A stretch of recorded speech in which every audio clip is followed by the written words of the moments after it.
promise. This consummative message resonates throughout the canon and in the lives of God's people today. Today, if you hear his voice, do not harden your hearts as you did in the rebellion during the time of testing in the wilderness, Hebrews 3, 7 through 8.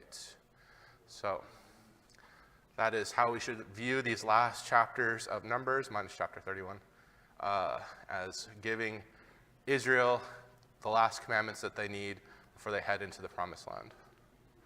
So this is, again, my bibliography. The bolded one is my primary one for Numbers, and some of the other books are very useful for understanding background information on the ancient Near East and the late Bronze Age that this takes place in. So we'll begin with a prayer. Heavenly Father, thank you for this time to study the book of Numbers, to understand your word and your will through these ancient texts, Lord.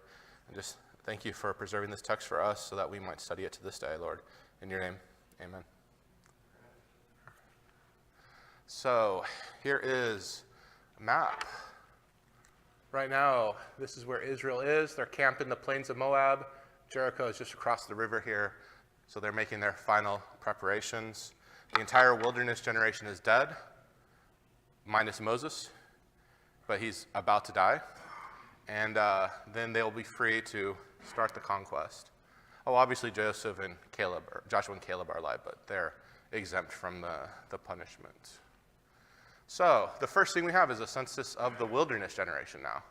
So we started Numbers with the census of the Exodus generation, and now we have the second generation having their census. So this is, again, all military men, ages 20 or older, right? All the Exodus generation is dead. From some, maybe even in the last chapter 25 with those executions and plagues for the sexual and pagan idolatry that the Israelites committed there. So Moses and Eleazar, they speak to the people now. And Jericho is mentioned as their next military target, so they're being prepped for what's going to come next. Numbers 24b reads, "The people of Israel who came out of the land of Egypt."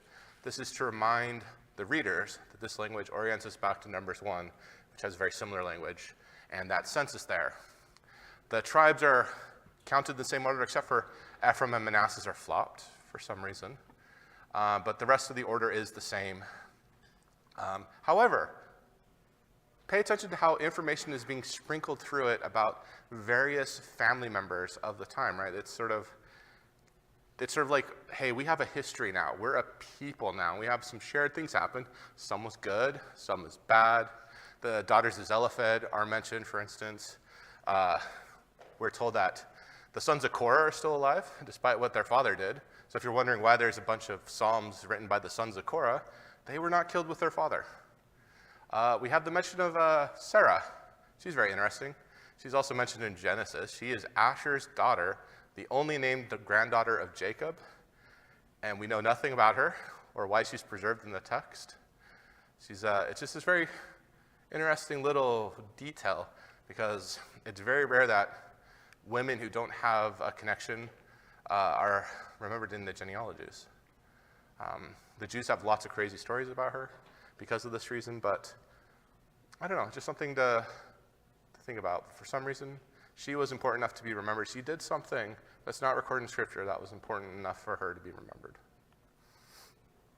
So the first count was 603,550 people. Or perhaps that's military breakdown. We talked about this a few weeks ago. The new count is 601,730. So the second generation is as numerous as the previous one. There's a little, slightly smaller, but not that much of a difference. Some clans dwindled. Simeon lost 37,000 soldiers. This probably explains why Simeon kind of vanishes from history, because they kind of get subsumed by Judah, since their territory is within Judah's territory. Manasseh gained 20,000 soldiers, for instance. Judah had a change of only 1,900. So some just stayed the same, some prospered, some didn't. God says the larger tribes will get a larger allotment of land, and it will be determined by lot.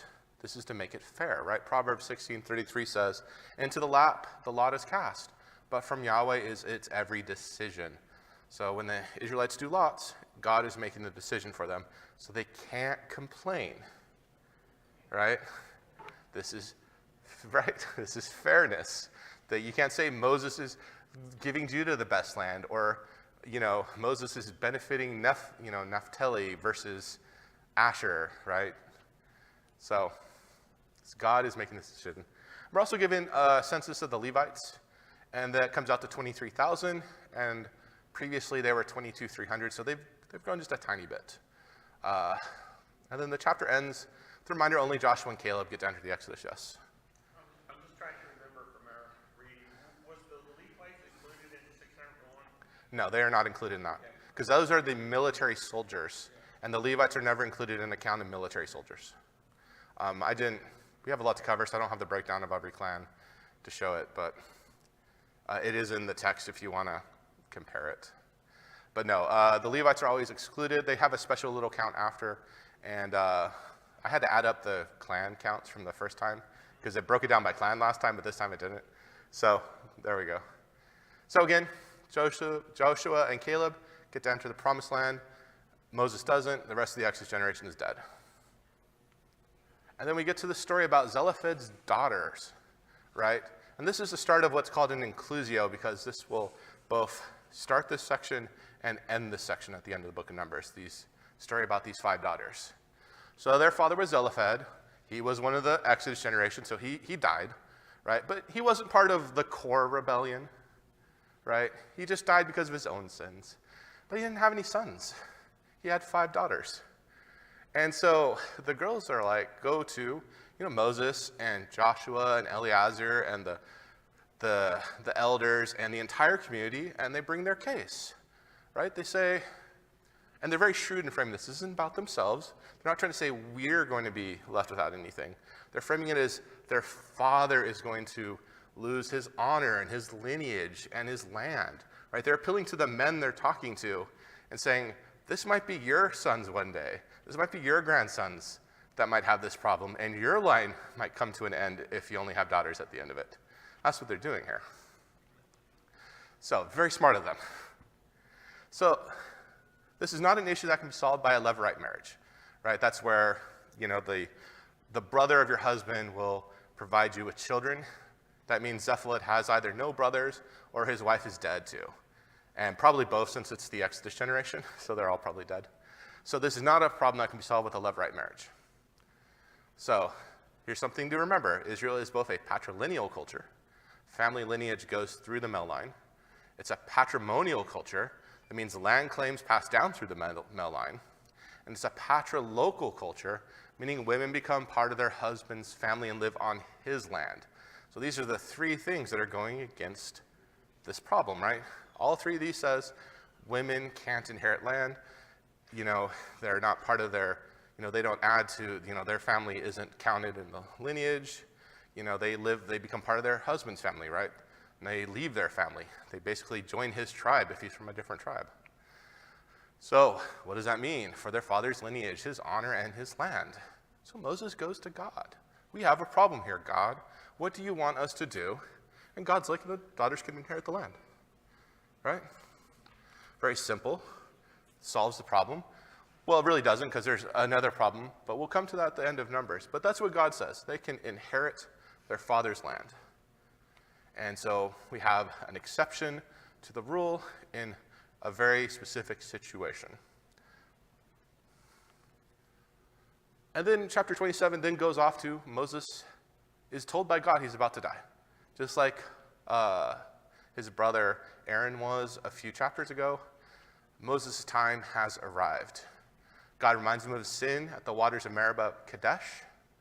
That's where he lost his temper, put himself on the same level as God. When he said, we give you water.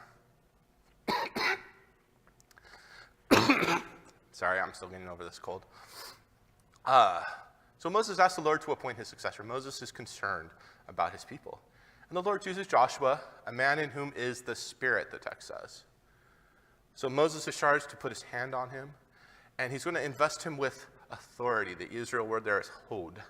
And that means splendor or majesty is what it actually means. This is a king's authority, a king's majesty. Joshua is not being crowned king, but he's being given the authority of a king. But it said he's more like a shepherd, right? Because Moses says, having a leader means Yahweh's community will not be like sheep that have no shepherd, right? So Joshua is not a king, he's a shepherd, but he's also like a vice regent for God, right? So Israel, again, doesn't have a king yet, but they have a man who basically is functioning as a king for them, just as Moses was functioning as king for them during the wilderness period. And again, Joshua is a foreshadowing of Jesus. They have the same name, right? Their name means Yahweh saves, right? Jesus is the good shepherd. Joshua here is going to be a shepherd for the Israelites, right? He's going to lead them into the promised land. Jesus is going to lead us into the promised land of heaven, right? So I want to just touch on verse 16 here, where there's a very unusual epitaph given for God. Yahweh, the God of the breath of all living things. It's a very unusual one. It's only used one other place in Numbers out of the entire Old Testament. This is calling God their divine king. But this title, the God of the breath of all living things, is an epitaph commonly applied to pharaohs, right? Pharaohs, of course, are seen at this time as a co-extension of Re, who is the sun god. He's called Re right now, not Ra. We don't really have time to go into why that is, but anyways, the pharaoh was thought to be seen as the source of life of the Egyptians, their vassal states, and basically everyone. And God's like, no, that's me, right? I'm the source of life. And Moses is telling the Israelites that God is the source of life. This is more depaganization of the Israelites. In fact, Ramses II, on his death burial, they actually apply this epitaph, and he's very around at this time. So, next, Joshua is going to stand next to Eleazar, right? He's the high priest now after Aaron died. And Eleazar will use the Urim before the Lord. So this is a form of divination that is allowed by the high priest to make, using the Urim and the Thummim stones. We don't really know how it works, just that it somehow communicated God's will. And this is a public demonstration to show that it's not Moses that picked Joshua, it's God that picked Joshua, right? So again, no grumbling, Israel. It's not Moses that did this to you, right? This is God who has blessed and approved him, right? He already privately did this with Moses, but this is the public moment. And this is done before the entire congregation, and he's anointed as the leader. And then we get a reiteration of the sacrificial calendar. You're probably going like, haven't we done this already in Numbers and Leviticus? But this is the new generation. They need to be reminded of what life is going to be like once they're in the land, how the rhythm is going to be. Right, so these next two chapters are one speech, and it's explain the purpose of all the required sacrifices. Yes, the priests perform them, but the community benefits from them. And so this begins with, be careful to offer me at its appointed time. Right, so God's like, you need to give these to me at the appointed time. That's what I'm demanding of you. It's part of our contract in the covenant. And it ends with, these you must present at your appointed times, which if you'll notice in our Bible is chapter 30, verse 1, and not the end of chapter 29, like would make sense. And like is in the Jewish Bible, that's where they put their chapter break, is after this verse. So I'd like to point out when these chapter breaks are weird. Because again, they're not part of the original text. There are no chapters in the original text. Right? There's no verses in the original text. These are just modern, well, they're like 1,000 years old by now, but they're just ways for scholars to be able to say, we're talking about the same passage. So we just are on the same page. So every day, the priest makes two lambs as burnt offering, a grain offering, and a libation offering. We got this in Leviticus. Once in the morning, once in the evening. This is to provide continuous thanksgiving to God. It's daily compliance with the covenant, right? Every day they are complying with the covenant by doing this. On the Sabbath, an additional 2 lambs and a grain offering and a drink offering is made. So there's an additional sacrifice once a week that has to be made. But this is actually new to Numbers, the new moon sacrifice. So the first day of the month, they offer 2 bulls. So this is an expensive sacrifice. A ram and 7 sheep as a burnt offering, along with a goat for a purification or a sin offering. And like I said, that is not mentioned in Leviticus. This is the first time it's mentioned. But we do find mention of it in later on in like Samuel and 2 Kings, that they continue to do the new moon sacrifice. So they're following the covenant, right? And so a new moon sacrifice is on par with the festival sacrifices. The same sort of level of wealth is expended for them. And so after going through the routine sacrifices of the daily, weekly, and monthly sacrifices, we're then given the 6 festivals, and those mark the agricultural calendar, right? There's 2 harvest periods, one in the spring, one in the fall, and that's when all these festivals happen.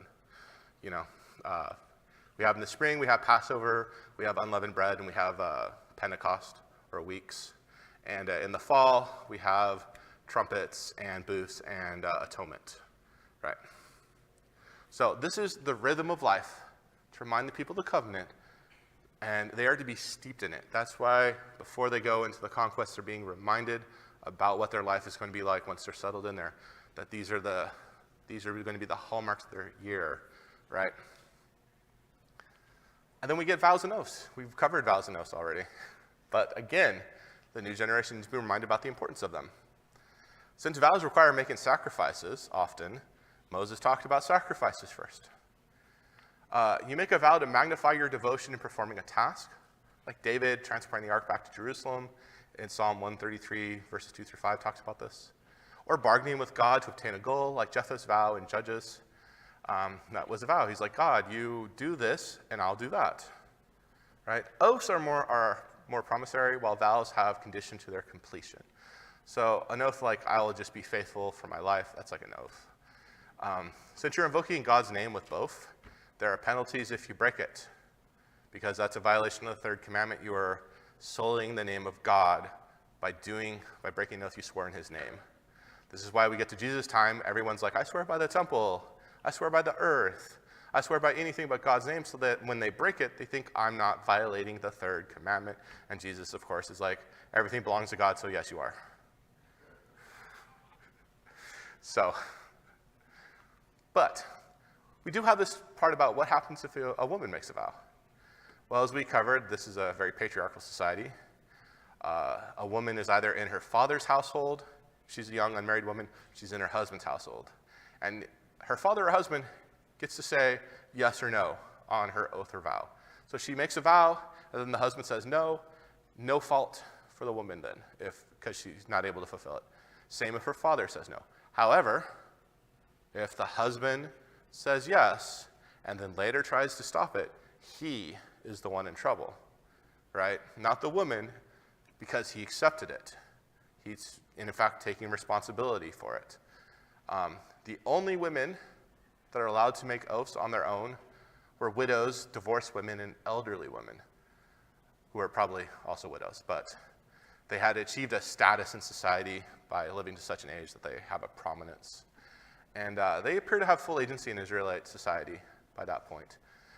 It's interesting that we have divorced women here, included with widows, as God is extending that protection that he has for widows to divorced women. Yeah. Are elderly widows named specifically, or? No, it's implied in the text and from other examples throughout the Bible.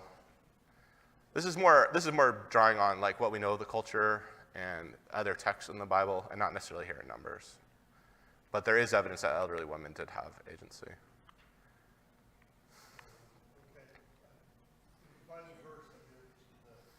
This is, like I said, it's more some cultural research and stuff, not necessarily a verse, but just more of like the society at the time. Especially you see it with like queen mothers, for instance, have a lot of agency. But just, and then just verses like in Proverbs and stuff. I don't have my commentary notes. I'm kind of condensing all this stuff, but this is like taking everything, condensing it, and we can definitely look at my commentary later if you want to, and you can see why he says that. But anyways, a wife is expected to maintain the house and its economic assets, and the husband is the one who works outside the home and gathers those assets. And so that's through the division. And of course, women had soft power. They influenced the men in their lives. We see this especially with the queens, had a lot of influence to the detriment. But it is not to say that women were just, because a lot of people like to attack the Bible for this stuff. But it was a different society. Women did have power. It's just a different sort of power. And it was worked in different ways. So we have any questions on that?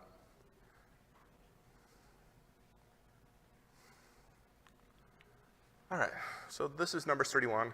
If you deal with atheists, this is a passage they are going to go to attack the Bible. All right? And it's, what do we do with prisoners of war? Like, that's the question that's really being asked here in this passage. So, after you defeated your enemy, what do you do with the survivors?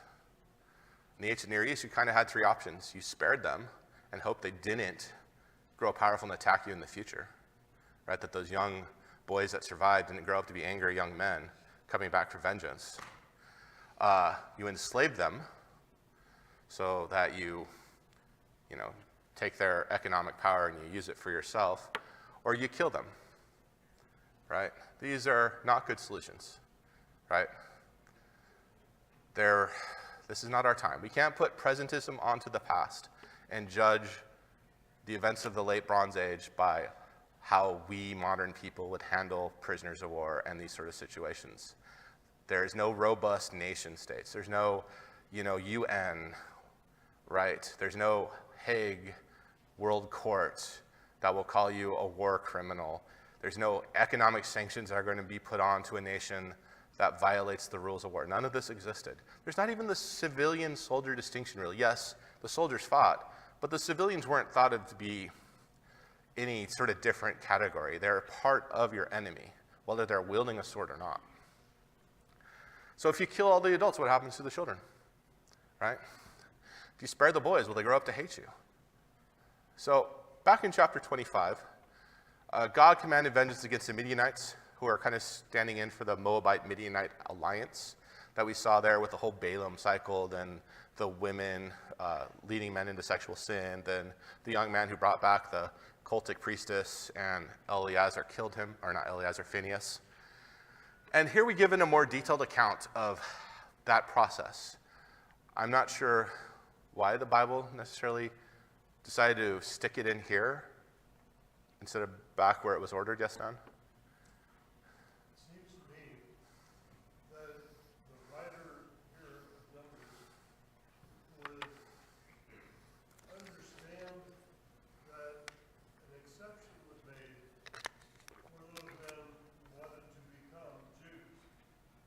The Midianite, the Moabite, who was willing to go through the circumcision pledge to the Yahweh, enter into Jewish life, would no longer be considered among this group. They would not be killed just for their ethnicity, but for the refusal to become Israelites.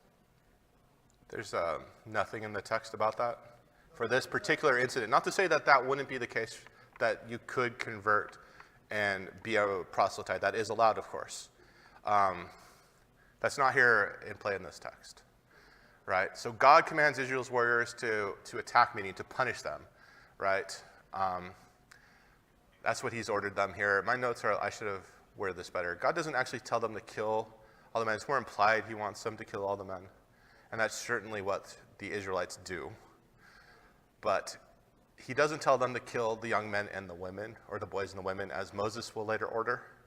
So that is something we should be clear at. So he says, take 1,000 from each tribe, 12,000 in total, right? Because Manasseh and Ephraim are counted as two separate tribes now. So there's always like the 12 tribes that have land and have soldiers, and Levites are like a special exception to that now, right? They're being claimed by God to be his firstborn. Joshua is probably in command of this force, right? This is a raiding party, with the bulk of Israel's remaining here at Shittim, with more soldiers to guard them. So they're being sent out to attack their enemies. They hunt down Balaam. Balaam thought he got away with this, but apparently Balaam was behind the idea of using prostitutes. We learn that here, and they hunt him down and kill him. Phinehas accompanies them as God's representative. He might have the ark with him. He definitely has the silver trumpets to announce Israel's coming. He might have the Urim and Thummim with him, right, in case there need to be some sort of divination from God while they're out in the field. Right? Eleazar can't do this. He's the high priest. He can't come in contact with dead, right? He has to remain clean. So a high priest can't go out with an army because the army is going to experience death. But Phinehas is just a priest. He is allowed to become unclean. All right. So this is very common for priests to accompany armies just for this purpose, so that they can consult with God, to invoke blessings or curses, right? This is very standard, right? Your men are going to be inspired, knowing they have their priest with them. He's got some of their sacred objects with him, like the ark, right? That's going to inspire them. So they kill all the men. The 5 chiefs, right? They call them kings, but these are tribal chiefs really at this time. Like all you needed to be a king back then was like to have a town, and you were called a king. They bring back all the spoils, gold, silver, livestock, and the women and children. Moses is angered that they brought back the very women who led Israel into sinful worship, right? Moses orders all the non-virgins and all the boys killed, not God. Moses does this sometimes. If we go back to the golden calf incident, God does not tell Moses to have the Levites go out and kill people in retribution, like you're with us or against us. That's Moses' order, right? So sometimes Moses loses his temper. Moses, lost his temper and killed an Egyptian overseer. This is just Moses' character. And God doesn't reprimand him because Moses is a leader and he has authority. But it's also not what God wanted, I would say. The generals are also surprised by this because they were told not to destroy the Midianites, just to, get retribution against them. By killing all their women and children, they are destroying these clans, right? They're not going to exist after this point. But in Moses' eyes, the women are just as guilty, though I would say in God's eyes, the women had very little agency in the events that happened at this time. So yes, they were leading them into sin, but I doubt the women had much choice in the matter. That's what was expected of them. That's what they were ordered to do. But the young women who were virgins were permitted to be adopted into Israel through marriage. This is very common, to kill all the males in the ancient Near East and take their women. It's not great, right? Though we do see in Deuteronomy, Israelite men have to marry war captives. They don't get to keep them as sex slaves, right? They have to treat them as wives. And the text in Deuteronomy does imply that the women have to consent to the marriage because there's actions that she has to perform. And we'll get into that more when we get to Deuteronomy. So, again, this is not meant to be taken as God saying this is how things should be done, but this is the ugly reality of the late Bronze Age. And that's something when you deal with, like a lot of people who find this stuff repugnant, they are applying modern day sensibilities to events that happened 3,500 years ago to a completely different culture who had a lot less, care for life than we do. They didn't find human life nearly as valuable as we do today. Right? They didn't have ideas of human rights, you saw your own people as humans, but everyone else, they're really not people, right? So it's not great. We got to remember that when we get into these conversations with people. Just not to say it's a good thing, but that it's a necessary thing at the time and just a reality of the world. And that, yeah.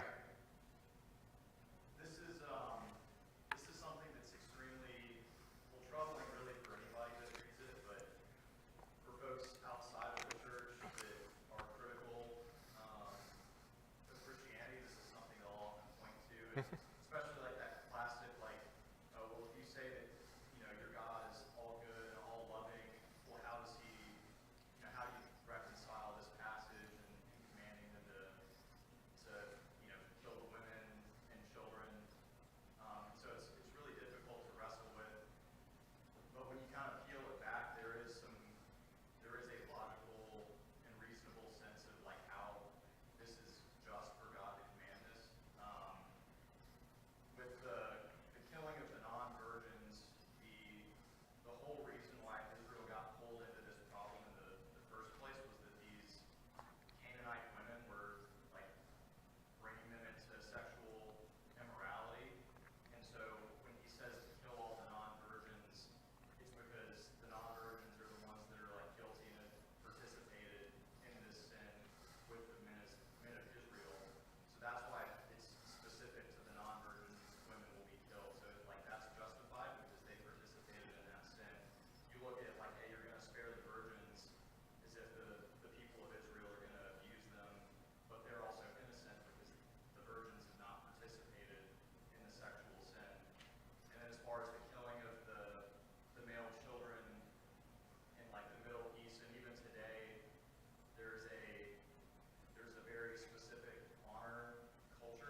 Yeah, Dave's right.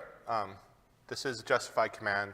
The Midianite Moabites are being punished for their sins by God using the Israelites as his instrument here. And the fact is, these honor cultures, right, like the Middle East honor culture is the same as it was back then, virtually. And it is that idea like if you killed my father, I'm obligated to kill you when I grow up. Yes, Dan? There's two other factors that Betty and I have used working through this with people that are struggling with ourselves.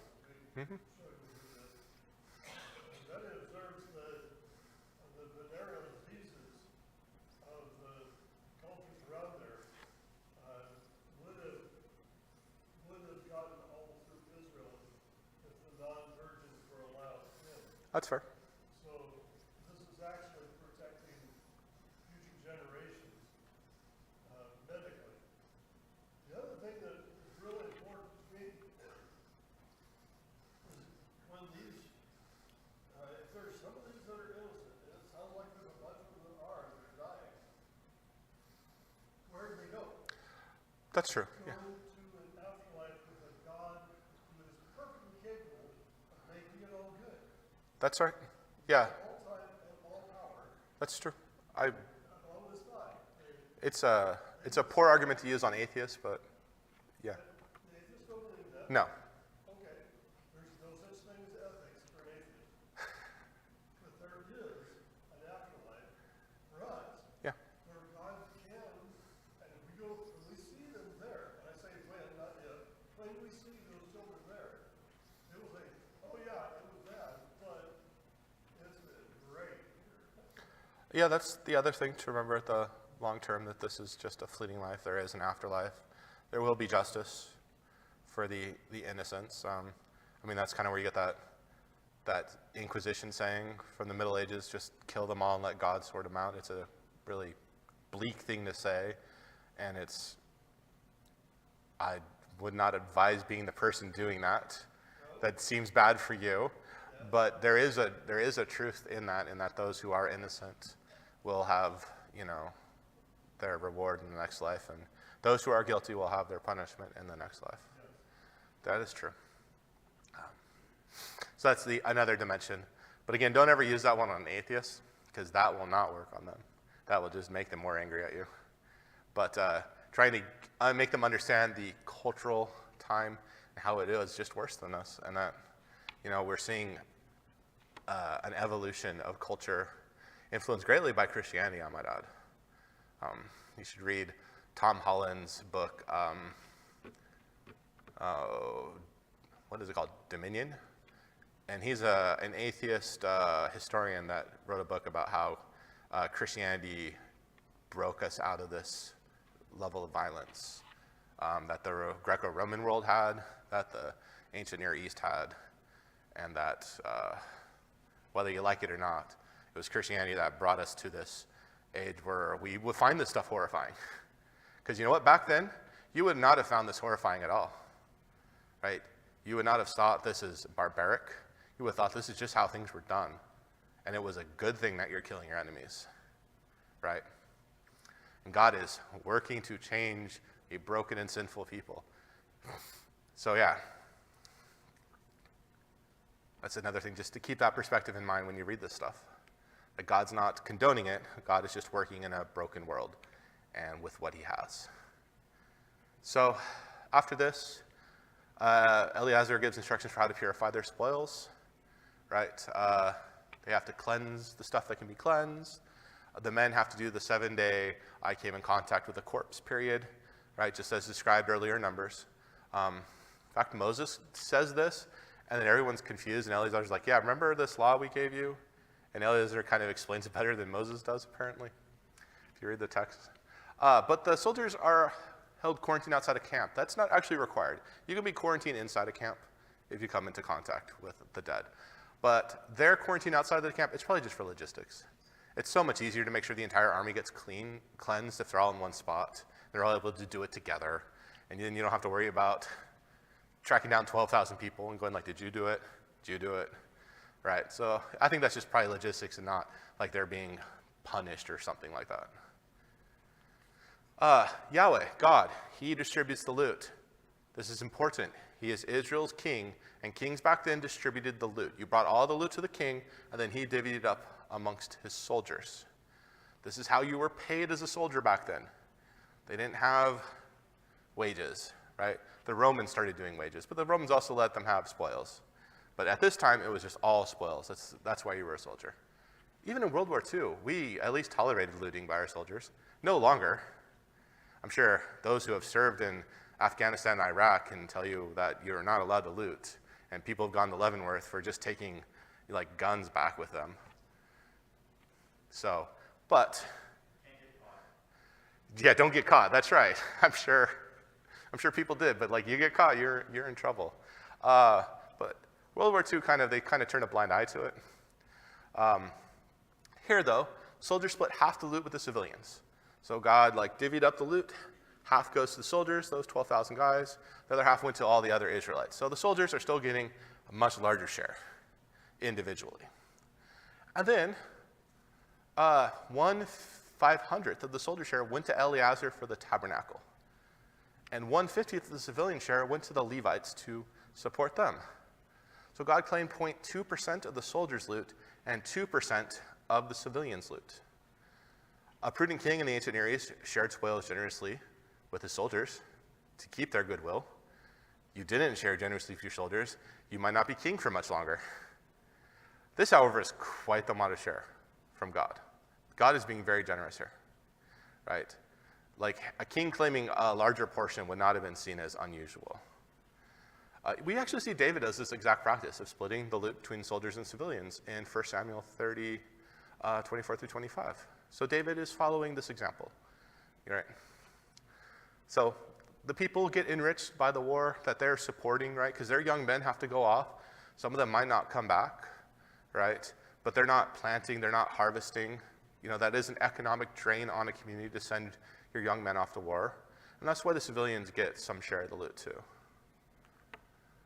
Then there's a census taken to count if they lost anybody, right? They need to know how many soldiers came back. So they have to do a census. And that means they have to pay a ransom according to the Exodus 30:12 law. And they pay it out of the loot that they got. Right? This is to redeem the life of each man, because whenever you count soldiers, it's like you're not trusting God, right? And so you got to redeem them back, right? This is a very common belief in the ancient Near East. It's not just the Israelites that had this belief. The pagans also had this belief. So this might be God just insisting that the same practice is done to sort of keep the focus on him, right? That's a lot of what we see in the Old Testament. God is de-paganizing his people, keeping the focus on him.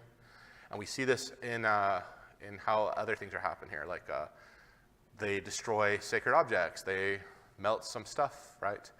They're repurposing the loot to serve for the tabernacle, right? They probably cast more gold dishes, right? Or, stuff like that. Those things wear out. And so we have to ask, why is this story here after the sacrificial calendar and vows to God? I said it kind of doesn't make sense, but it kind of does, because fulfilling the covenant means doing God's will. And sometimes God's will is attack my enemies. And that's something Israel has to do. So we are told some of the expectations of the covenant, and this is one more expectation of the covenant, carrying out God's will through warfare. But there's another major departure from ancient Near East practices that we should look here. When you capture enemies' sacred objects, you're supposed to take it back to your God. And we're almost out of time. Wow. We spent a lot of time on this. All right. So you take it back to your God, and he sort of gloats over them, and you put up his idols in his temple. He's like, look at me. I'm better than all these other gods. Right? That's kind of how it was. God doesn't do this. He doesn't need those icons. This happened to Israel when they lost to the king of Moab back in 2 Kings 3. We find this in this Mesha stele, where the king of Moab wrote, I took the vessels of Yahweh, and I hauled them before the face of Chemosh. Right? So this is what they did back then. But God doesn't need this stuff. Plus, it would just invite the Israelites to worship it later on, as they do with the bronze snake. And also, God's going to get a very impressive tribute of all the nations at the end. So it says Revelations. Hey, Gad and Reuben want to live on the Transjordan. Right? God has already conquered this land. They have a lot of livestock. It's perfect for livestock. Why not let us keep it? And Moses is angry because he's like, oh, you guys are trying to do the spies thing again. You're trying to get out of conquest. But they're like, no. We pledge that we will send our soldiers. We will support the conquest. We just think this land is great. God's already taken it. Why shouldn't we make use of it? And Moses goes, okay. So Gad and Reuben divide up the Transjordan along with half of Manasseh. They got some land too. Then we get a travel log of all the places they've been. In Numbers 33, there are 24 places that Israel visited mentioned only here. 17 are never mentioned again in the Bible. So it's a lot of debate over where all these places are. But really at the end of the chapter, God asserts the three priorities of the conquest that's to come. To drive out the inhabitants of the land, to destroy their Canaanite cultic objects and sites, and to divide the land by lot proportionally among the tribes according to their size. So God is not asking for genocide of the Canaanites, as atheists like to accuse, but for them just to be removed from the land. That might mean they be all killed, but that might mean they can flee to a new land and live out their lives in peace somewhere else. But really it's the culture of the pagans that needs to be eradicated. Their religious practices, their beliefs, their holy sites, these are what needs to be destroyed. If Israel fails to do this, the practices of Canaan will destroy them. And that's what happened. We really don't have time for questions. We got like 3 minutes. Here's the map of where all the places they went. That's the entirety of the Canaanite, of the promised land, the full borders, right, that God promises them. Israel never gets this during the conquest, but thanks to David's military campaigns and Solomon's power, Israel at its very height does attain these borders. Mainly through, some of it is through like hegemony, where like they're client states to the Israelites, but they do have claim to that territory at the height of Solomon's rule. Eleazar and Joshua divide up the land by lots. Again, this is God making the choices with the lots. The Levites get their 48 cities, right? 40 represents fullness in the Bible, so 48 is more than sufficient for them, right? They're got more than what they need. They're given land for their livestock. This might be for their weekly, monthly, and festival sacrifices. We're established the cities of refuge. If you commit manslaughter, run to a city of refuge, and you can appeal to the judges of the city, who are a neutral party, because the family of the murdered person, they get to kill you, right? That's their job to avenge their relative. That's how it worked back then. Yeah, they'll slaughter you. That's where you got to get. The murdered, well, they think of him as murdered. If they're trying to kill you, they probably think you murdered him. And you were like, it was an accident. That's where you got to go to the judge. Now, if you're found innocent, you got to live your life in exile in the city until the high priest dies. And the high priest's death pays for the blood guilt of the manslaughtered person. Very interesting. This is kind of the land they get. They got 3,000 feet in all directions. And then we come here to the daughters of Zelophehad. Once again, there is still a problem. What happens if they marry someone that's not of their tribe? That means they go and join their husband's tribe, and then their land goes to a different tribe. And that's not good. And so God's like, well, they can only marry within their tribe. So if you're a woman and you're in this weird position where you get to inherit your father's land, you have to marry someone in your tribe. So the land doesn't leave your tribe. Christianity will start to put the first cracks in these patriarchal societies, like such as 1 Peter 3:7, where he admonishes men to honor their wives and say, "Two are also heirs of the gracious gift of life." All right. And then Numbers 36:13 ends the book. These are the commandments and the rules that the Lord commanded through Moses to the people of Israel in the plains of Moab by the Jordan at Jericho. And we're out of time. So that is it. We will get through Deuteronomy 1-6 next week. And thank you for your attention. Sorry we kind of had a rush there at the end. We did spend a lot of time on Numbers 31. And I think that's important. So.